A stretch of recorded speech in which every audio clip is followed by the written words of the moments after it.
Origin: The Man Who Wasn't There, written by Inkhero, read by Lavender Butterscotch.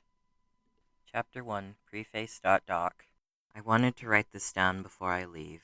Not like that's a rational thing for me to do, but for the first time in a long time, I feel a sense of clarity. I want to at least document that. I have him to thank for it. He gave them back to me, just like he promised he would, right when I was ready for them. I remember that too, that first moment of clearness back in Benedict Hall, in those last moments that Alex was alive. Really, it was when I found myself face to face with the operator, when he was suddenly there in the hallway appearing in my plain vision.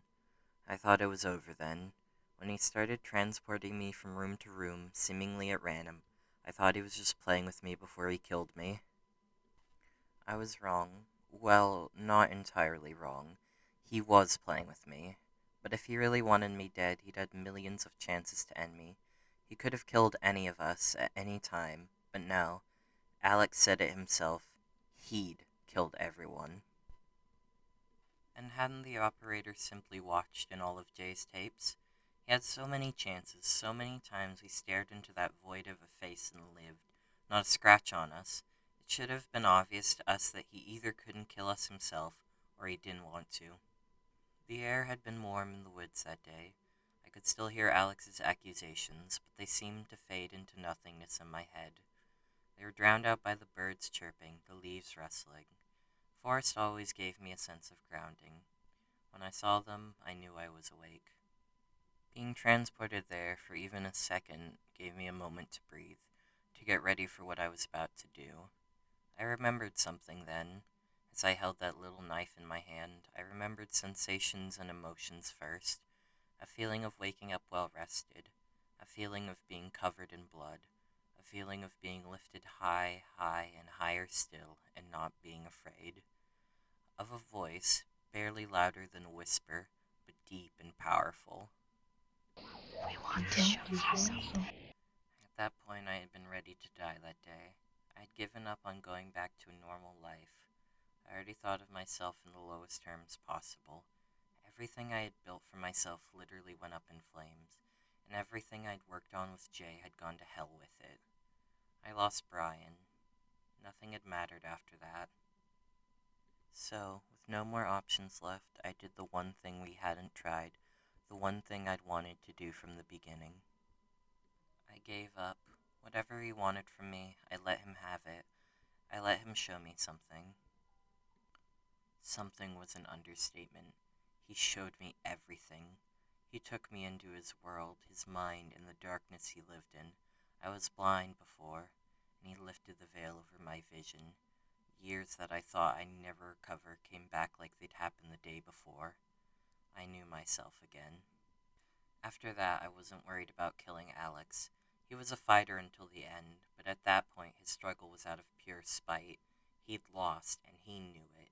His screaming about my worth was childish to my ears. The operator had chosen me, just like he always had and always will. I'll admit it plainly, Alex was right. It was my presence during filming that drew the operator to Alex and the rest of the Marble Hornets cast. I was the source. In fact, I was more than the source. Willingly, I brought the operator to our reality. To be honest, I may have brought the operator to them on purpose. Deep down, I knew that he was still there in the trees, that he still watched and waited for me to come back. He'd liked Brian well enough, and he'd always trusted my judgment. Instinctively, I brought him those few humans I believed worthy, just as I had done before. He really liked Alex. I can see why now. Alex was eager to please, like I had been. It didn't take more than a whisper for him to accept the offer to join us. Even when he turned against the operator, he craved to see the world in his dreams. Had he played by the rules, the blood he spilled would have fed the operator well. Had he won, I'm sure he would have taken my place.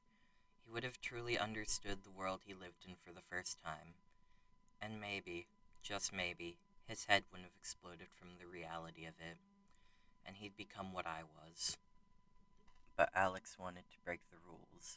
It was all of his side-switching, his conniving, his lying, using guns. Like the operator would ever allow us to use something so fucking primitive. Leave it to a guy like Alex to not listen. He ruined the entire game with his impulsive actions. It took him murdering all of his friends for him to realize he wasn't playing against the operator, and still he continued to disappoint. Of course he wouldn't win under the conditions he'd created. He was trying to kill the wrong opponent. If he was smarter, he would have killed me first and had only one body to count. Such a waste of life. The operator doesn't play games against humans. He's just the operator, the one that watches to make sure it's fair, to set up the game, choose the players, and give the reward. That bastard almost took him from all of us. When I find him, I'm going to make sure he pays for what he's done. The operator loves us and gives us everything we could ask for, but only if we play fair and we work together. His world is beautiful, and they could have all lived.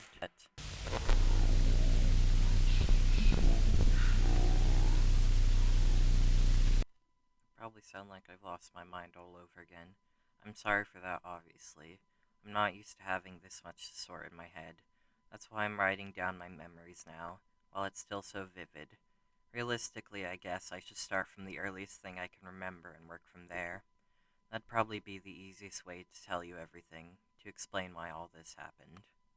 First, I want to say that I'm sorry to the innocent people I hurt. Blame everything on me, because I started this. You don't know how horrifying that sentence is yet, but you will. If you read this and you want me dead all over again, I'll post my address for you to come get me. I'm having a friend of mine proofread this before I hide the file somewhere. Figured you might as well see it before then, too. You always did love to get into my personal business.